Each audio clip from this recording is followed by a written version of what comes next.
So today we're going to be talking about approximating square roots. Does anybody want to take a guess? Do you remember what the word approximate means? To what? In between? What did you say? It's like an estimate about. We are going to estimate square roots. And you may be thinking, well, Miss Marling, why are we going to be estimating square roots when I don't have to do that yesterday? Yesterday, everything we did, we had perfect squares, we had square roots.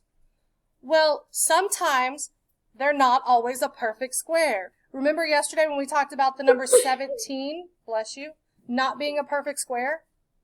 Well, if we wanted to find the square root, we have to use our knowledge about perfect squares so we can estimate what that square root would be. So let's look at some examples of what that might look like.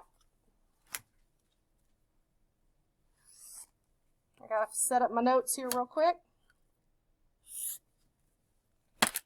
So, to approximate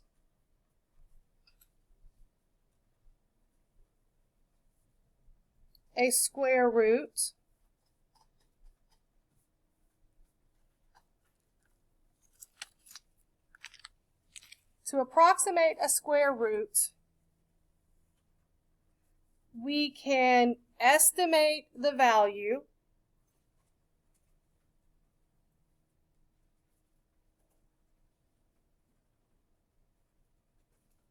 by using our knowledge of perfect squares.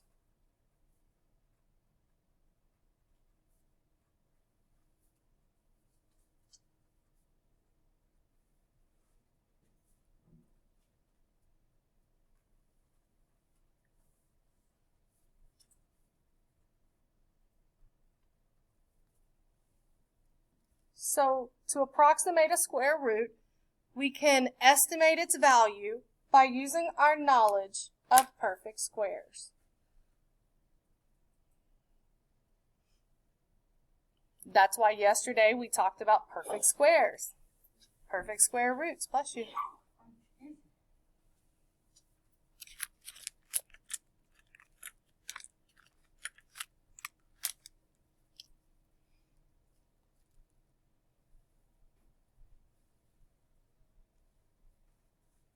There's no new vocabulary today, so we're going to get straight into the examples.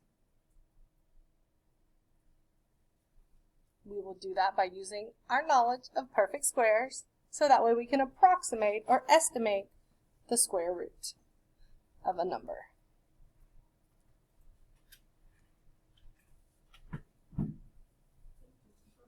I did right there. Are we ready for our first example? I am. Okay, I don't hear anybody say no yet. This will still be up here. So our first example. What if I want to know what is the square root of 27? 27 is not a perfect square, is it? So it's not going to have a perfect, pretty square root answer. So we have to estimate that. I would say probably around 13.5. Maybe. We'll see. In order to do that, we are going to find the perfect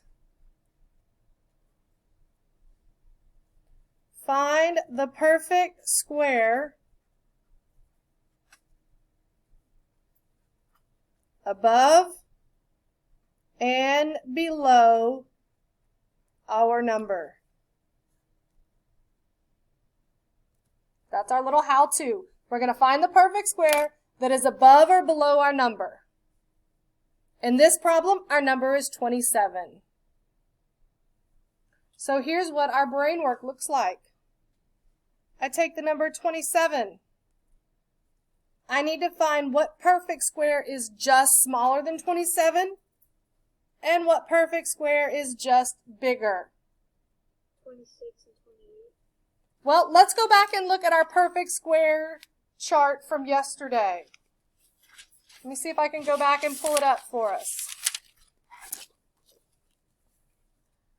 So remember, these were our perfect squares, right? Because they were all of our numbers squared. So 27 would fall in between what two numbers?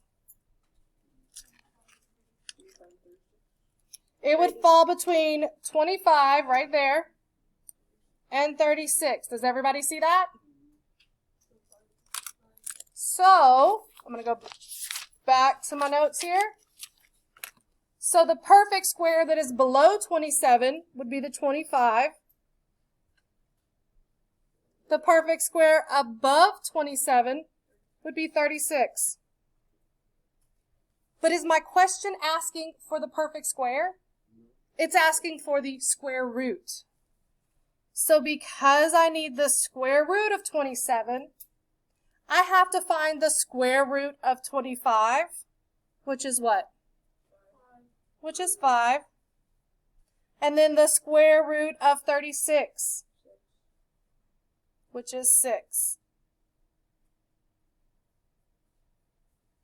So now, because the 27 is in between 25 and 36, when we square root that, the square root of 27 is going to be somewhere between 5 and 6. Someone says 5.5. We're going to see. So I know it's going to be between 5 and 6. So let's make a number line.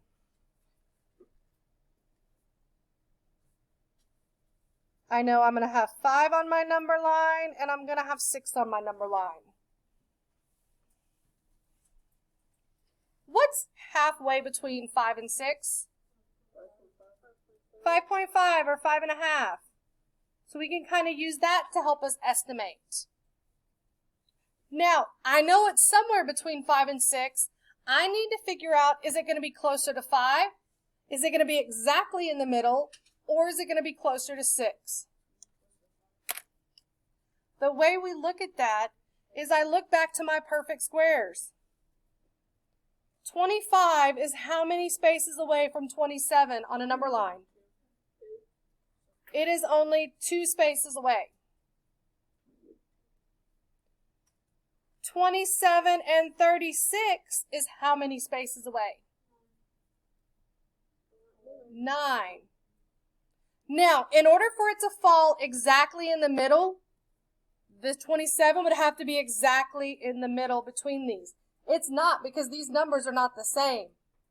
If this said 2 and this said 2, then it would be exactly in the middle. But because I have a 2 and a 9, which one is it closer to? It's closer to this side where I have the 2 spaces, so it's closer to my answer of 5. So now if I had to put it on the number line, I just need to know that I need to put it below the halfway point. Square root of 27 is somewhere about there. It's below the halfway point. We're not going to have to get super exact, but you do have to be able to tell, is it below the halfway point or above? If I had a dot placed up here, could that be my answer? No, because that's more than 5.5. That's closer to 6. I'm easily able to see that the 27 was closer to the 25, so it's closer to the 5. Shall we do another one so we can let it absorb and try to practice? All right. Oh, let's put our answer in here. So, the square root of 27 is between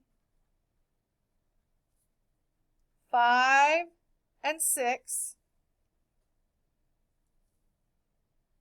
and it's closer to 5.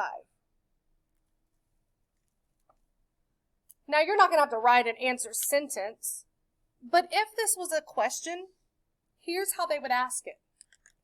They might say, the square root of 27 is about what? Is it closer to 5? Is it closer to 6? And you might have to pick, oh, it's closer to 5.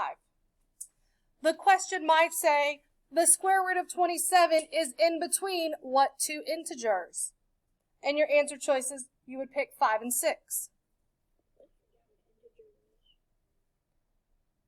A question might look like, the square root of 27 is placed correctly on which number line? And then you would have a bunch of number line answers, and you would have to pick the correct number line position. So there's 3 different ways that they might ask this question. Or it might be just the digits. It might be just the decimal. But if it's a decimal, it's not going to be super specific. You just know it's going to be less than 5.5. It might be 5.3, could be 5.2. You will not have both of those in the same answer choices. You could have 5.2 as an answer choice and 5.7, but you would know that 0.7 is higher than the halfway point. Okay? How about we do another example? Example number 2. Ooh.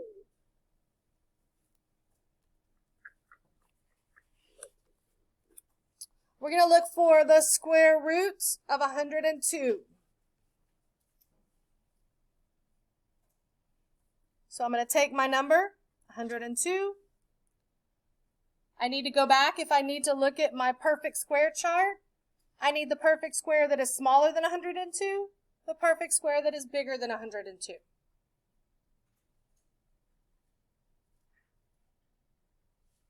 The perfect square that is smaller than 102 is what?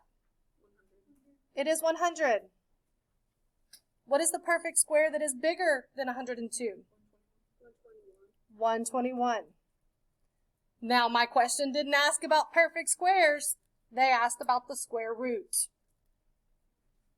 So the square root of 100 is going to be 10.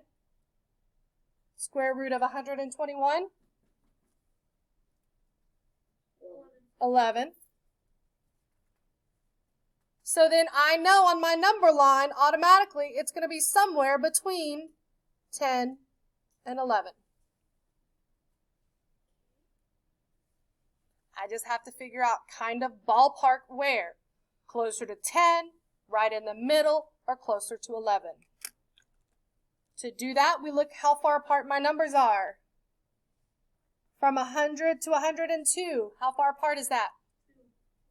2 again. What about from 102 and 121? 19. So who is it closer to? It's closer to 10. Could I put my point right here at the halfway? No. Because it's not halfway. It's really, really close to 10, isn't it? It's only 2 little spaces away. 2 little mini spaces. So I'd put it right there, square root of 102, label it.